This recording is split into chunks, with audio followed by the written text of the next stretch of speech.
everyone! So, welcome to my vlog. So, ang daming nanonood ng vlog ko Sobrang daming views. So, thank you guys for, girls, for watching my vlog. So, eto meron na naman tayo ngayon i-share. Kasi maraming mga girls na nagsasabi, I don't know if meron din boys, pero sa girls ko to usually narinig. Yung sa mga taong mahilig sa boy and mahilig sa bed, sa kama ba. So, ang sinasabi daw nila is, kailangan magaling ka sa performance para hindi ka iwan ng lalaki. Parang, Parang, yun na ba yung tingin mo? Kaya kayo nagtatagal ng jowa mo dahil sa kama?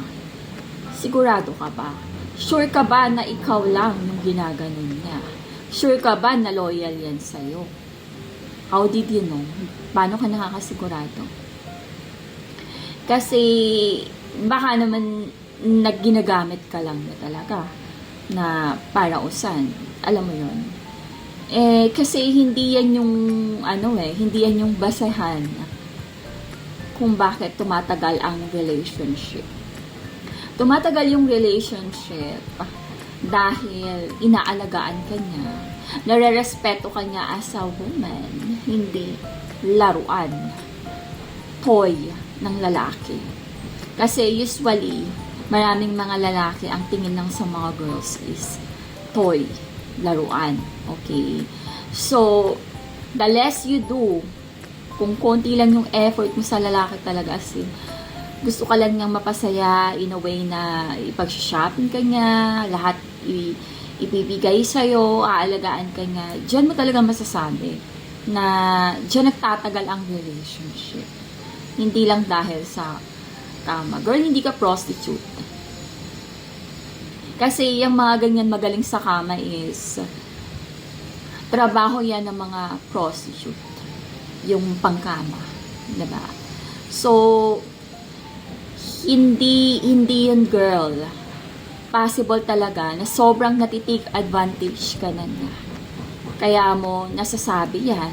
Or sasabihin nila na, wala na siyang hindi na, parang feeling mo bored na siya sa'yo, hindi ka niya masyadong ginagamit, parang ayaw niya na sa'yo, or pag lagi kang ginagamit, parang thinking mo, in love sa'yo yung lalaki.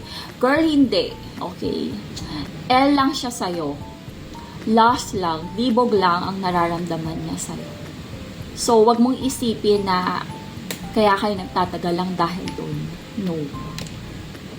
Marirealize mo na inaalagaan ka niya, nirespeto ka niya as a babae.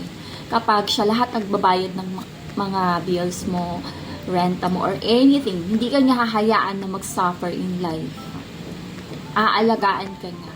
Yun, kaya kayo magtatagal in a relationship. Sobrang, parang sobrang, ganyan ba tingin mo sa sarili mo? Na, okay, ganito. Hindi ganun yung girl. I guarantee you, hindi yun dahil doon.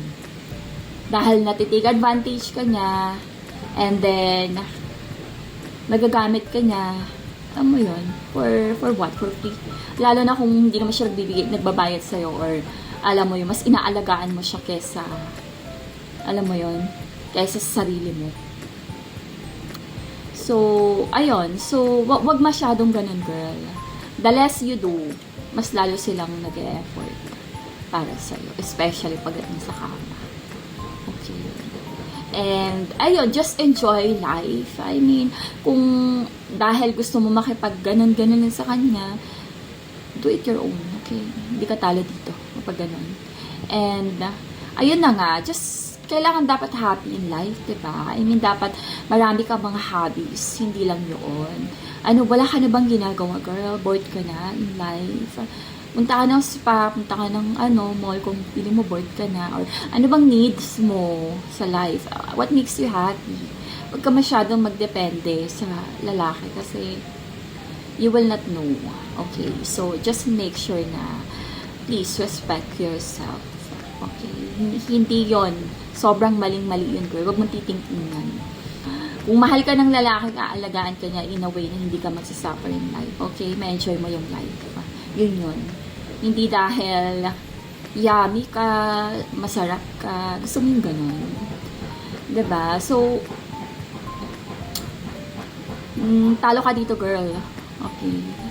Sobrang talo. Kasi yan lang yung worth mo. Pang bed. So, parang ano lang talaga. Yun lang yung worth mo. And hindi ka nga nililibre, wala kang hindi ka nga shopping, hindi siya nagbabayad ng condo mo or something. Wala. You're useless to them. So, useless ka sa kanya kapag ganun.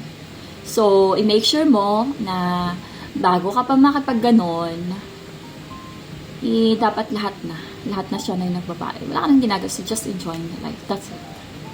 Yan talaga yung totoong mahal ka. Diyan talaga sila magtatagal sa'yo. Kasi nire-respeto mo yung sarili mo as a babae. Okay? Hindi dahil, okay, ganito pala. Baka sa iba ginagawa din niya. Ganyan, hindi ko alam, diba? So, ayun lang, girl. Always, respect respect yourself. Para respect ka din nila. Okay? So, yun lang, girls. So, marami pa akong i-share and see you on my next vlog. So, thank you for watching. Bye.